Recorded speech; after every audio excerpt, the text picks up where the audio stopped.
tudo bem? Seja muito bem-vinda a mais uma aula de revisão. Eu sou a professora Aline Monteiro, professora de língua portuguesa do ensino médio, e o intuito da nossa aula é continuar revisando os conteúdos que vocês já viram desde o início do bimestre. Nós ainda estamos ali na apostila 5 de vocês, no livro didático 5. Eu peguei os conteúdos e os esqueminhas que eu adoro, os quadros que aparecem lá na apostila de vocês no caderno de atividades, no livro de atividades. Caso você não esteja com o livro de atividades, eu vou compartilhar a tela, não tem problema, mas o ideal é que você anote aí para revisar os conteúdos, para relembrar, né? Quanto mais você anota, quanto mais você ouve, melhor fica e você entende melhor as explicações e o conteúdo passa a ser uma coisa fácil e tranquila, e é essa a ideia, tá bom? Então, caso você possa, pegue aí um caderno para fazer as anotações necessárias, né? Ou mesmo o material de vocês. Então lá, conjugação verbal. É bem importante que vocês relembrem, ok? Por exemplo, lá, o que é o modo indicativo? Nós vimos na aula anterior, nós vimos na aula 1. Então lá, só para vocês lembrarem, aqui tem os exemplos para vocês, mas o modo indicativo é quando o verbo vai ali exprimir uma ideia de certeza, tudo bem? Então ali, exemplo, eu ando, eu corro, eu divido. Aí tem, ele se subdivide, pretérito imperfeito, eu andava, corria, dividia. Pretérito perfeito, eu andei, eu corria, eu dividi. Percebam essas dicas aqui, principalmente quando a terminação for com A, percebam que essas dicas aqui ajudam no decorrer aí da vida escolar de vocês, para que vocês consigam aí identificar o tempo e o modo verbal, né? Então lá, pretérito perfeito composto, mais que perfeito, andar, a correr, a dividir. E sempre é bom lembrar, inclusive se vocês puderem fazer isso, uma anotaçãozinha lá. Modo indicativo, exprime ou expressa uma ideia de certeza. Tudo bem? Então eu coloquei aqui para vocês relembrarem um pouquinho. O modo subjuntivo, ele vai dar aquela ideia de ação incerta, ok? Então, é bem importante que vocês observem, logicamente, dentro do contexto, em cada texto, em cada situação discursiva, ok? Então, lá, exemplos, eu leio alguns para vocês. Presente, que eu ande, corra, divida.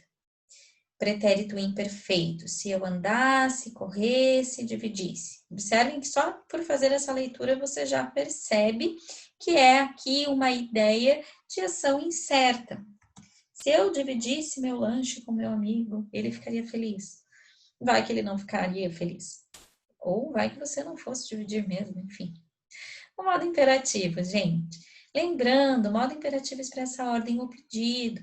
E geralmente as frases na ordem, no modo imperativo, elas vão apresentar ali o verbo no início, né? Então, aqui um exemplo, o imperativo afirmativo, anda tu, ande você, andemos nós, andai vós, andem vocês. Percebam que o verbo aparece ali no início, né? E as formas nominais, lembrando que elas recebem esse nome, é bem importante lembrar, porque elas passam a ter um valor ali de substantivo, um valor de advérbio, um valor de adjetivo, né? Por isso que levam o nome de formas nominais. Nós temos o infinitivo impessoal, não se refere a nenhuma pessoa do discurso, por exemplo, andar, correr, dividir, quando é terminado em R mesmo, né? E o infinitivo impessoal composto, ter andado, ter corrido, ter dividido, como nós vimos na aula anterior também, quando a gente tem ali uma locução verbal. Nós podemos chamar de infinitivo pessoal composto. Infinitivo pessoal refere-se à pessoa do discurso, andares, correres, dividires, infinitivo pessoal composto, teres andado, teres corrido, teres dividido. Exemplos também aqui embaixo com particípios, verbos terminados em ado, edo, ido, andado, corrido, dividido. E o gerúndio, andando, correndo, dividindo. Gerúndio composto, quando você tem ali uma possibilidade de locução, mais um verbo auxiliar junto ali. Tendo andado, tendo corrido, tendo dividido. Tudo bem? Sempre importante lembrar aqui essa questão da classificação dos verbos quanto à forma, a tonicidade, a formação e a função. E o principal em todos esses quesitos deste conteúdo é para que você consiga fazer a correlação verbal no momento de escrita. Então, por isso que é tão importante fazer essa associação agora, porque lá na frente, na hora de estudar correlação verbal, e principalmente no momento de prática, no momento ali do seu texto, você consiga colocar as ideias exatamente como você havia pensado de uma maneira gramaticalmente correta, ok? Então, ali, quanto à forma, eles podem ser regulares, não há alteração do radical em suas formas. Então, exemplo aqui, analisar, prender, resistir. Conforme você vai fazer aí a conjugação de cada um desses verbos de acordo com cada pessoa, eu analiso, tu analisas, o radical ele fica igual. Então, quando isso acontece, você tem um verbo regular.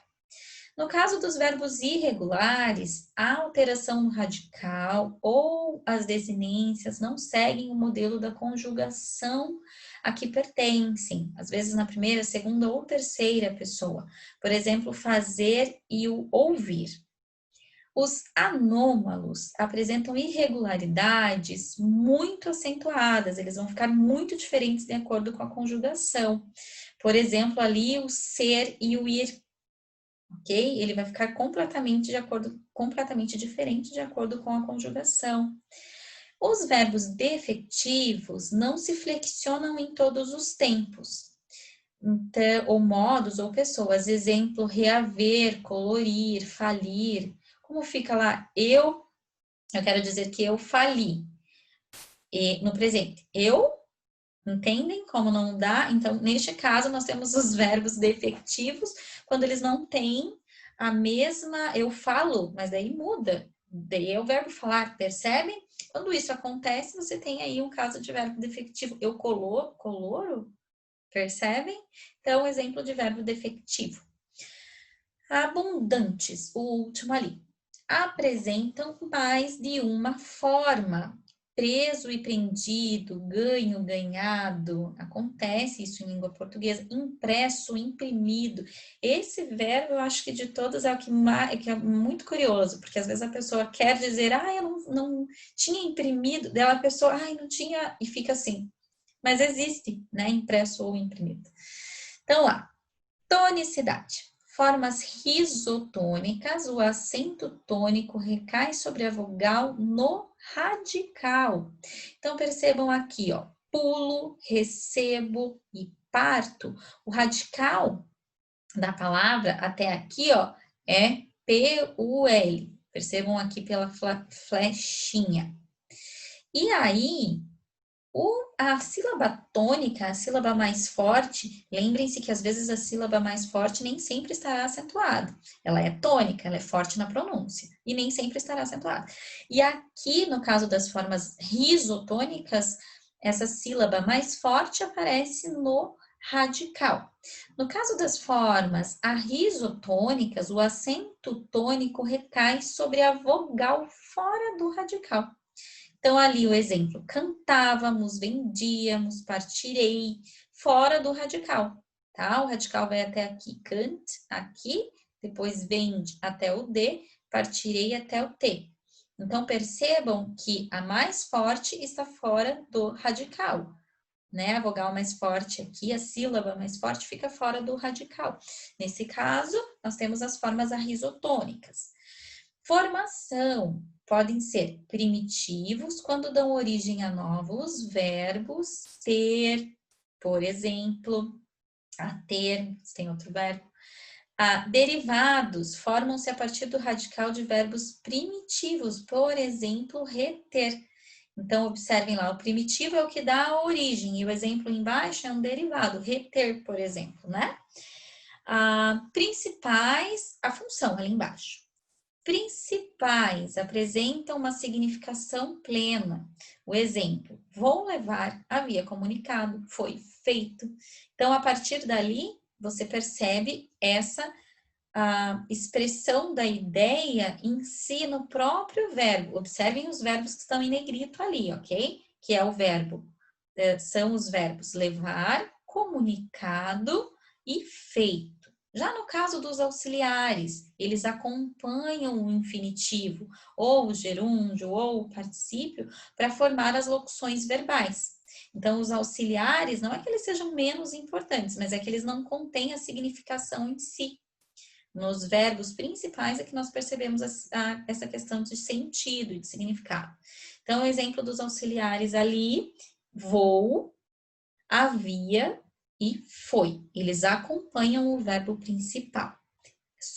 Sozinhos em determinados contextos, eles não conseguem transmitir a mensagem de uma maneira clara e efetiva. Pode ser que o verbo vou apareça enquanto verbo principal? Dependendo do contexto, sim. Mas nestes exemplos aqui, como eles estão aqui cumprindo a função de locuções, então eles são verbos auxiliares. É bem importante que você perceba isso. Vamos para os exercícios. Leia a seguir o trecho inicial de uma crônica de Fabrício Carpinejar. Na escola, odiava quando os guris me chamavam de Fabrícia. Gritava, corria atrás do bando, aquilo me enervava. Não tolerava que me colocassem no feminino.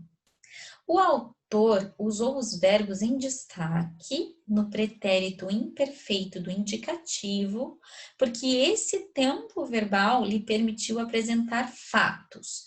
Então, lá, que podem ocorrer a qualquer tempo? Não, já ocorridos e que se repetiam com regularidade, isto é, eram habituais para o narrador? Sim. Então, é importante que se lembre que no pretérito imperfeito do indicativo é um passado, porém que ainda continua acontecendo, né? Ao mesmo tempo que aconteceu, mas ainda acontecia. Quando eu dizer eu sentia muita dor, então você ainda sentia. Percebem? É o mesmo que acontece aqui. Odiava, chamavam e aquilo era uma constante. Então, quando aparece o pretérito imperfeito, é essa ideia de passado, porém que se repete com regularidade. Aí as outras alternativas ocorridas no passado, mas vistas como possibilidade, hipóteses, não é, que se relacionam a um futuro incerto para o narrador, não, é pretérito, já ocorridos e finalizados, não indicando regularidade. Não estavam finalizados porque, de fato, quando diz odiava, chamavam, gritava, corria, enervava, não tolerava, quer dizer que aquilo ainda continuava, tá bom? É a característica essencial do pretérito imperfeito do indicativo. Próximo exercício. Assinar a alternativa que preenche corretamente os espaços abaixo. Então, ali, a única possibilidade é a letra C, e eu já vou fazendo a leitura e explicando ao mesmo tempo. Vimos agora pedir-lhe que interfira em favor do rapaz. Não pode ser viemos, servimos. Se o diretor Letra C. Se o diretor interviesse, conseguiríamos o documento hoje, é uma possibilidade, subjuntivo.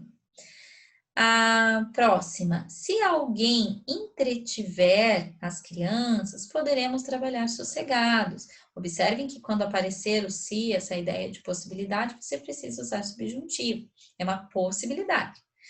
A 4. Se vierem todos, poderemos fazer o trabalho. Novamente, possibilidade. E a última, se você vir, meu irmão, avise-me. Quando você tem essa possibilidade com o verbo ver, observem que nessa situação não é ver, se você, subjuntivo, vir, se você vir. Ok? Uma hipótese, uma possibilidade, o correto é vir. Então, pessoal, desejo para vocês um ótimo estudo, retomem esse conteúdo, revejam os exercícios, caso você não tenha feito algum, e não deixe de estudar, tudo bem? Desejo a vocês um ótimo estudo e até a próxima aula, pessoal. Tchau, tchau. Até!